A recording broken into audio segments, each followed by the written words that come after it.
tal, gente que piensa? Antes de analizar y responder a esta mítica incógnita, cabe señalar que si bien existen distintos tipos de violencia, como pueden ser la verbal, la psicológica y un largo etcétera, hoy día me voy a referir específicamente a la violencia física, la cual a su vez podemos dividir en tres escalas, siendo estas la micro, de carácter individual, la media, de carácter nacional o regional, y la macro, de carácter internacional, desde una estimación ética y moral basada en diferentes autores que ya han tratado esta problemática a lo largo de la historia.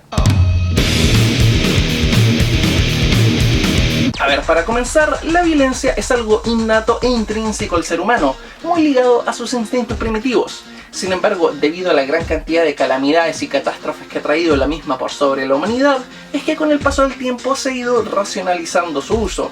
De ahí a que ya en la Grecia clásica, Platón planteara en su texto La República la idea de dejar a la violencia en manos del Estado. Sin embargo, no todos tenemos plena confianza en el Estado para su uso en el monopolio de la violencia. Como Sócrates, por ejemplo, que optó por morir antes de incumplir una ley, a sabiendas de que dicha ley era injusta. Al respecto de esto, me atrevería a decir que la gran mayoría opta por tomar una posición más bien gandiana, quien señalaba que cuando una ley era injusta, lo correcto era desobedecer. Sin embargo, esta no es la real causa de la violencia, sino más bien una reacción a la violencia mal ejercida por parte del Estado. La real razón o causa de la violencia es que realmente no vivimos en la utopía de Tomás Moro, bienestar generado autoritariamente por la imposición de las leyes del hombre, ni tampoco en la ciudad de Dios de San Agustín, bienestar propiciado por el seguimiento voluntario del espíritu de la bondad allá de las leyes espirituales del Dios judeo-cristiano. Y es que vivimos en una sociedad donde buena parte de la misma no se apega ni a las leyes de los hombres, ni a la de los dioses o los profetas conciliadores. Y al no ver una guía moral que todos estén dispuestos a seguir, se genera discordia, la cual a su vez engendra violencia, lo que nos lleva a una nueva gran pregunta: ¿cómo enfrentamos la violencia? Bueno, desde mi perspectiva existen 4 formas de enfrentar a la violencia, las cuales les presento en el siguiente esquema, siendo las de cada extremo las más cuestionables éticamente. Así que ya de una vez repasemos y analicemos cada una de la más pacífica a la menos pacífica. La primera forma de resistencia a la violencia que veremos es la resistencia no violenta, cuyos mayores exponentes son las figuras de Jesús, León Tolstoy y Mahatma Gandhi, pese a no haber sido los únicos en llevarla a la práctica. Ahí tenemos a grupos como los cuáqueros, los menonitas, y es algo que podemos rastrear incluso a grupos de la escuela estoica en la Grecia clásica, por lo que es una postura filosófica de larga data, que a su vez podemos subdividir en dos. La resistencia no violenta pasiva, que tiene que ver sencillamente con recibir los ataques del adversario sin hacer resistencia alguna, ya sea porque no se cuenta con la fuerza o los medios para defenderse, o porque se busca aplacar la rabia del otro ofreciendo su propio cuerpo como un chivo expiatorio, o porque su filosofía personal per se le prohíbe el uso de la violencia como una acción legítima, tal y como lo plantea León Tolstoy en el texto El reino de Dios está en vosotros. En sus propias palabras, ¿puede el cristiano matar o herir para defenderse? No. ¿Puede el cristiano llevar acusaciones frente a los tribunales para obtener un castigo para el ofensor? No, porque lo que él hace a través de otros es lo que él realmente hace. Y por si esto fuera poco, añade: la verdadera no resistencia es la única resistencia al mal. Ella degüella al dragón, destruye y hace desaparecer por completo los malos sentimientos. Afortunadamente, el León Tolstoy estaba equivocado y la resistencia no violenta no es la única forma legítima de resistencia contra la violencia. Pero hablemos también de la resistencia no violenta activa, de la cual era partidario Mahatma Gandhi. Esta, a diferencia de la anterior, demostró ser mucho más efectiva, aunque igual de dolorosa. Se diferenciaba de la anterior en tener un fin político y mediático, es decir, colocar a la opinión popular de su lado, demostrando por medio de protestas y boicots sin violencia que las bestias no eran otros que los agresores, que la racionalidad estaba de su parte y que su causa era justa, promoviendo así un fin político, que en el caso de Gandhi no era otro que la liberación de la India. Pero pese al mayor grado de eficacia de esta última, considero igual de cuestionable éticamente tanto la resistencia no violenta activa como la pasiva. Y es que considero que el ser humano tiene no solamente el derecho, sino también el deber de velar por su integridad física. Sin ir más lejos, el sociólogo estadounidense Irving Louis Horowitz, en su texto La idea de la guerra y la paz en la filosofía contemporánea, específicamente en su capítulo Tolstoy y Gandhi, el sueño pacifista, señala lo siguiente: Tolstoy arguye que si todos se convirtieran en pacifistas, la institución de la guerra se derrumbaría automáticamente. Pues bien, para este argumento no hay mejor respuesta que la que puede dar la historia. No existe evidencia empírica alguna en favor de un apoyo en masa de la doctrina pacifista. Puede en cambio agregarse que el hombre, así como un animal competitivo, es también un animal de lucha. La elección del pacifismo suele estar al alcance de los pocos que con su valor personal sienten la necesidad de brindar una imagen integral del ser humano. Ahora, tampoco pretendo tomar como válidas las posturas del otro extremo, de sujetos como Nietzsche, Schopenhauer o Maquiavelo, sujetos para los cuales el ser humano es más una bestia esclava de sus deseos que un ser racional. Yo claramente soy más cercano a la escuela idealista que los postulados de estos impresentables. Sin embargo, coincido con Horowitz en que la historia ha demostrado que con el paso del tiempo las comunidades pacifistas o se han disuelto o han sido aplastadas por otras. Y de hecho, el mismo León Tolstoy lo plantea al inicio de su texto El reino de Dios está en vosotros, razón por la cual no veo viabilidad en la supervivencia de una sociedad enteramente pacifista, ya que al no ponerle un freno efectivo a la violencia, terminaría siendo devorada por la misma, y no considero que esta sea una acción correcta, ya que como diría alguna vez Edmund Burke, lo único que necesita el mal para triunfar en el mundo es que los buenos no hagan nada. Veamos pues bien ahora una segunda forma de enfrentar a la violencia que me parece mucho más acertada.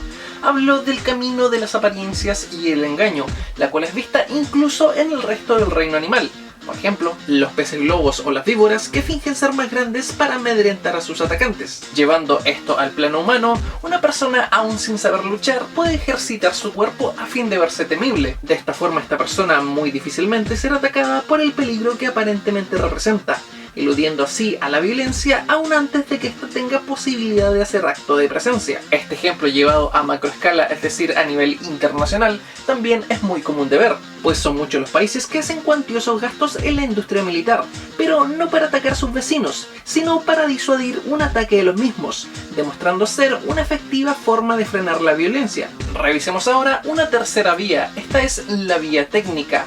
A escala micro, es decir, a nivel personal, requerirá que quien quiera enfrentar a la violencia necesitará saber y manejar un arte marcial.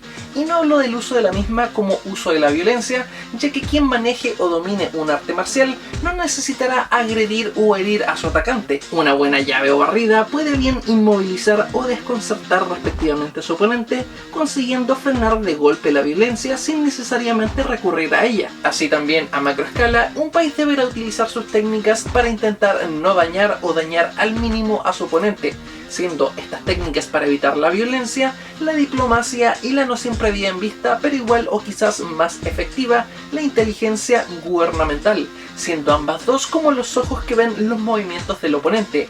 Y si aún estas dos llegasen a fallar, existe aún otra técnica, aunque ya de corte militar y un tanto más cuestionable ética y moralmente. Estoy hablando de la guerra preventiva, acción enfocada en destruir el equipo militar del oponente y no el contingente militar.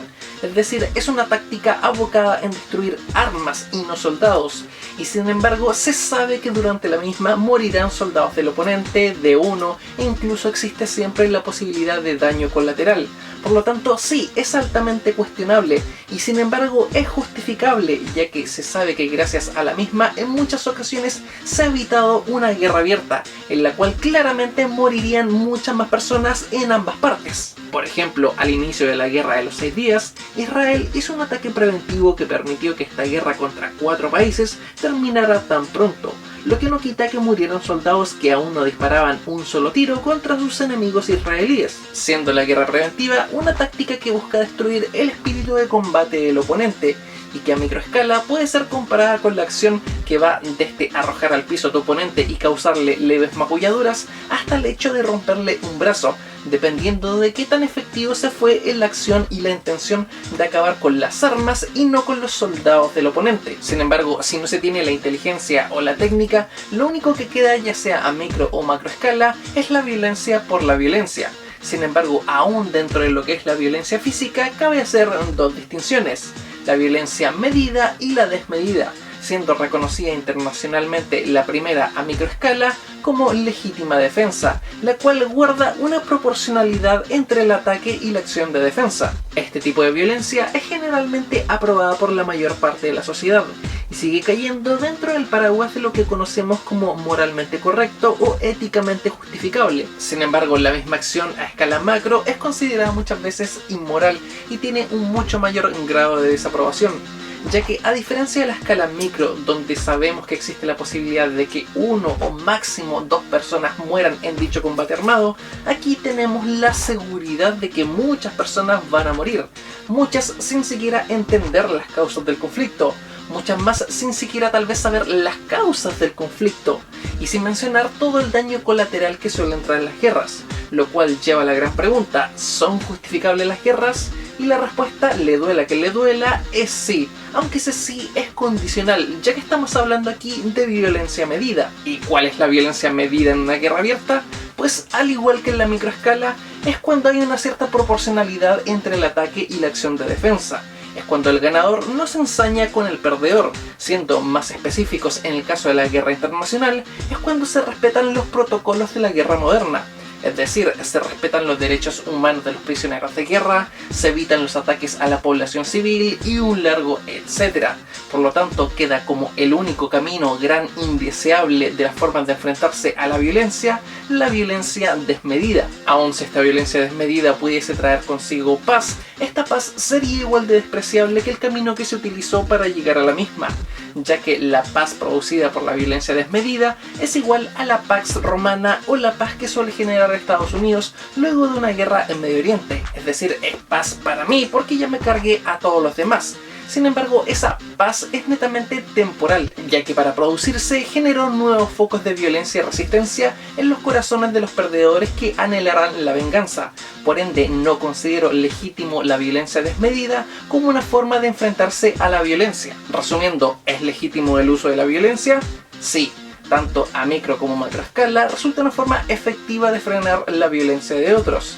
Si bien a lo largo de este video hemos visto que no es la única, resulta difícil imaginar una forma distinta en la que nos hubiésemos conseguido independizar de los españoles o hubiésemos evitado una violación frente a nuestros ojos, si no es mediante el uso de la violencia.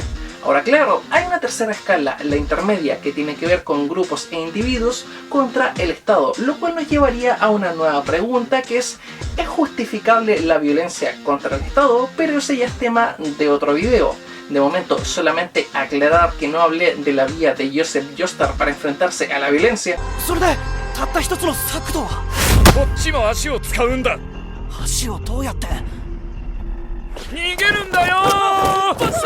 Más que nada porque me parece la menos efectiva de todas y no siempre es aplicable. Sin más, como siempre, recordándoles que todo esto ha sido solo mi opinión y que nos vemos en una próxima entrega.